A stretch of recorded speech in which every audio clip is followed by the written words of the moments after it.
வாங்க, எல்லாருக்கும் வணக்கம்.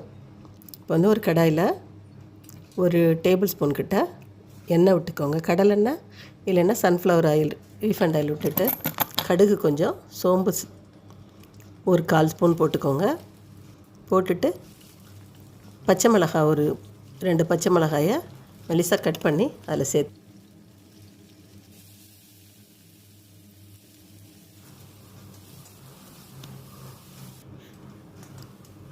பெரிய வெங்காயத்தை போட்டு நல்லா பொன்னிறமாகிற வரைக்கும் வறுத்துக்கோங்க.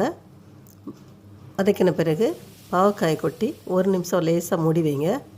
மூடி வச்சுட்டு பிறகு தக்காளி ஒரு 2 எடுத்து நல்லா மிக்சியில் அரைச்சி அதில் ஊற்றிடுங்க. ஊற்றிட்டு மிளகாத்தூள் 1 ஸ்பூனு, ஏன்னா பச்சை மிளகாயும் போட்டிருக்கோம். ஜீரகத்தூள் எல்லாமே சின்ன டீஸ்பூன் தான். ஜீரகத்தூள், மல்லித்தூள் போட்டுக்கோங்க. போட்டு மஞ்சத்தூள் கொஞ்சம், உப்பு சேர்த்துக்கோங்க. சேர்த்து நல்லா கிளறி விட்டு மூடி வச்சிங்கன்னா, ஒரு 3 நிமிஷம் மூடி வச்சிங்கன்னா போதும்.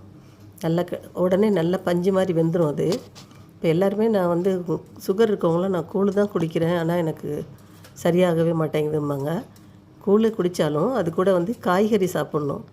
இது மாதிரி காய் ஏதாவது ஒரு காய் வதக்கி இல்லைன்னா கீரை பொரியல் பண்ணி அது மாதிரி வச்சு சைடில் ஏதாவது தொட்டுக்க வச்சு சாப்பிட்டா தான், காய் சேர்த்துக்கிட்டா தான் அந்த கூழ் குடிக்கிறதுக்கு சுகர் இருக்கவங்களுக்கு கொஞ்சம் கண்ட்ரோல் ஆகும். வெறும் கூழ் மட்டும் குடிக்கக்கூடாது.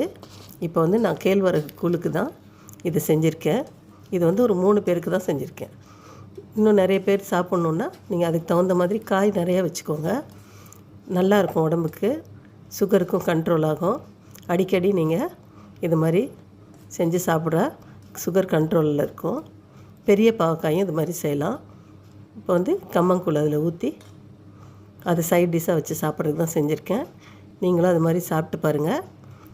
இது மாதிரி செஞ்சு சாப்பிட்டிங்கன்னா சூப்பராக இன்னும் ஒரு 3 சொம்பு கூட குடிக்கலாம். பிடிச்சிருந்தால் லைக் பண்ணுங்கள், ஷேர் பண்ணுங்கள், மறக்காமல் சப்ஸ்கிரைப் பண்ணுங்கள். நன்றி, வணக்கம்.